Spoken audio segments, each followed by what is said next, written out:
এত সুন্দর গায়ে কম্বল দিয়ে শীতের মধ্যে ঘুমাইলে কি আর উঠতে ইচ্ছা করে বলেন? তবু উঠতে হবে, কারণ আমাদের বাসায় অনেকগুলো পোষা প্রাণী আছে। যেহেতু আমরা বাসায় ছোটখাটো খামার তৈরি করতেছি, ঘুম থেকে উঠে সোজা চলে আসছি রান্নাঘরে, এসে 2 পাতিলে পানি চড়ে দিলাম গরম হওয়ার জন্য। শীতের সকালে আমাদের পোষা প্রাণীদের সবার প্রথমে একটু উষ্ণ গরম পানি খেতে দিই। ওইদিকে গরম পানি হইতে থাকুক, আমরা একটু চলে আসি আমাদের ছোটখাটো খামারে। এই যে এটা হচ্ছে আমাদের খামারের দরজা বলতে পারেন। তো এখানে আমরা একটা ত্রিপল দিয়ে এইভাবে ঢেকে রেখেছি, বাইরে থেকে ঠান্ডা বাতাসটা যেন অনেকটাই কম আসে। তো এখন আমি এগুলোকে সুন্দর করে খুলে নিচ্ছি। এটা দড়ি দিয়ে বেঁধে রেখেছিলাম, এই দুইটাকে খুলে রাখলাম। এই যে ছোট্টখাট্ট আমাদের খামারে চলে আসলাম। তো আমরা খাঁচার উপরেও এইভাবে কাপড় দিয়ে ঢেকে রেখেছি। এই যে আলহামদুলিল্লাহ সকাল সকাল এসে দেখতেছি আমাদের সিল্কি মুরগি আলহামদুলিল্লাহ একটা ডিমও পেরেছে। আর এই যে আমাদের সবগুলো দেশি মুরগি, তো এখানেই আছে আমাদের সবগুলো বাচ্চা মুরগি। তো আজকে আমাদের ফার্মি মুরগিটা আপনাদের দেখাবো।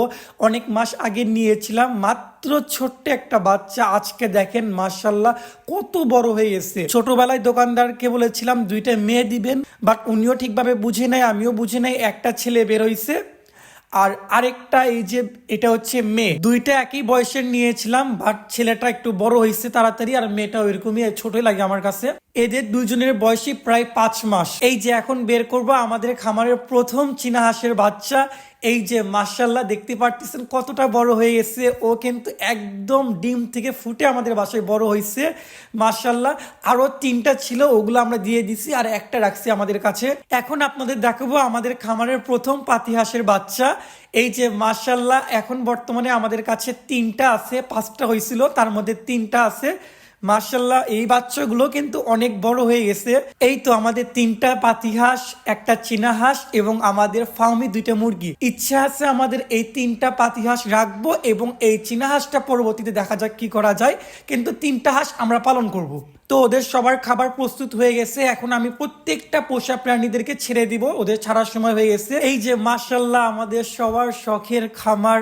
এই যে এখানে দেশি মুরগি হাঁস সবগুলো কি সুন্দর লাগতেছে, এই দৃশ্যটা দেখতে এত ভালো লাগে। তো যারা আপনারা পশু প্রাণী ভালোবাসেন আপনারাও শুরু করেন, 10 জোড়া সম্ভব না হইলে 1 জোড়া পালন করেন, তবুও শখ পূরণ করেন। সবার শেষে আমাদের চীনা হাঁসকে ছাড়ার সময় আলহামদুলিল্লাহ দেখে এত ভালো লাগলো, সকাল সকাল ডিম দিয়েছে মাশাল্লাহ। এছাড়াও আমাদের কাছে খাঁচাতে আছে কিং কোয়েল, ঘুঘু পাখি।